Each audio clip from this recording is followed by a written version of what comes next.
boys and girls, Mrs. Scott here. I hope that you're all keeping well. And with this week being the lead up to VE Day celebrations on Friday, I thought it would be quite nice to read a story about an evacuee in the Second World War.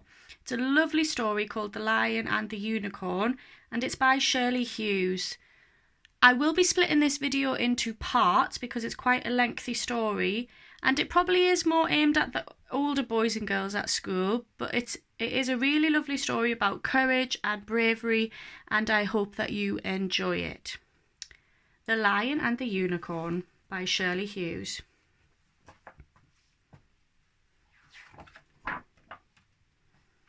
London's burning, fetch the engines, fire, fire, fire, fire, pour on water, pour on water. Every evening, soon after dark, the warning sirens wailed. Then came the awful droning of enemy aircraft overhead, and fire bombs and explosives whined and whistled out of the sky.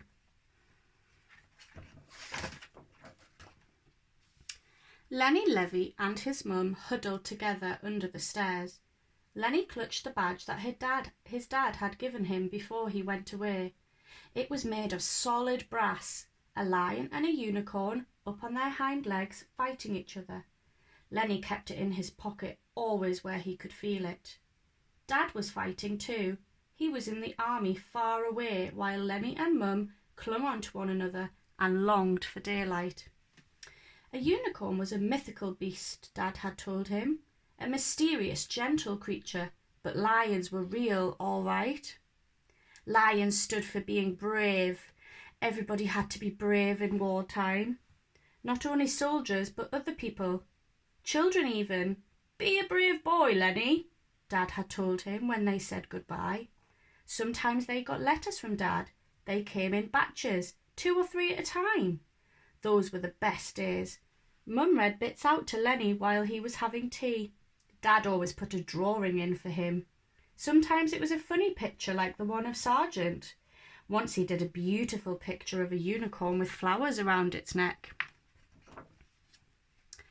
One night the bang shook the house so badly that they thought the roof would fall in.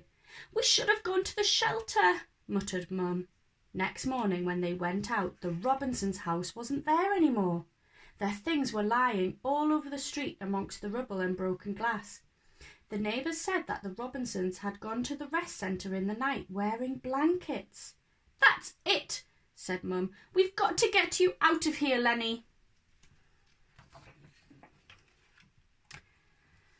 Soon, suitcase packed, and his name on a label pinned to his jacket, clutching his precious badge in his pocket, Lenny joined a crowd of other children at the railway station. Mum was there to see him off too. Lenny felt the shape of the lion with his fingertips. He knew he was supposed to be brave, but when he saw so many strange faces, he didn't know how to be. "It'll be a lovely place in the country," Mum told him. "Flowers and rabbits and all that." But she was nearly crying. Lenny only realised what was really happening when he was in a crowded railway carriage. He put his head out of the window and shouted, "Don't leave me, Mum! You come with me!" But the train had already started to move, very slowly at first, then gaining speed. "I'll come to see you soon," called Mum. "Be a good boy." She was a white face amongst all the others. She shouted something else, but Lenny couldn't hear her.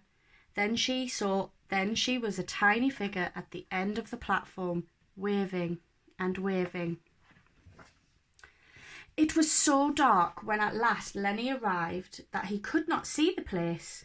The windows were blacked out, then all at once he was in a huge hall, so big that it seemed their whole house in London could have fitted into it easily.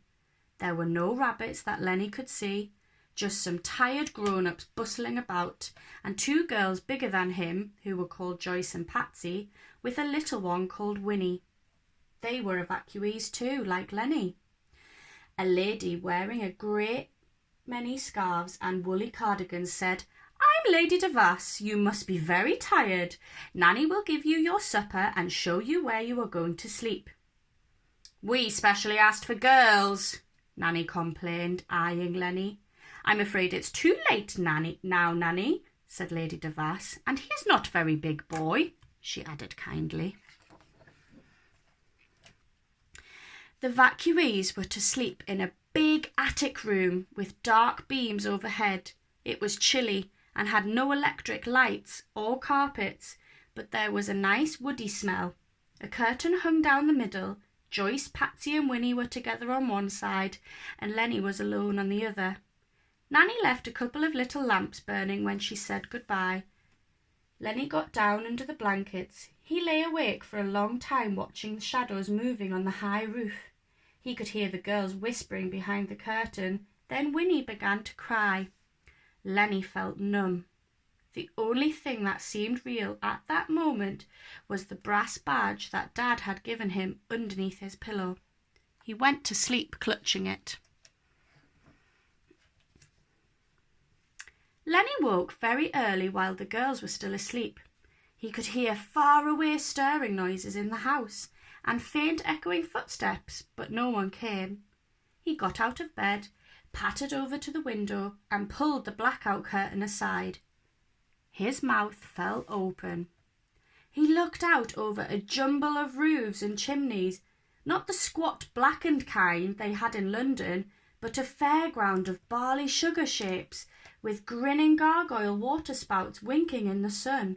Beyond that, still wrapped in haze, were gardens, outhouses, meadows with great spreading trees, and a humped-up hill rising behind like a cut-out paper shape.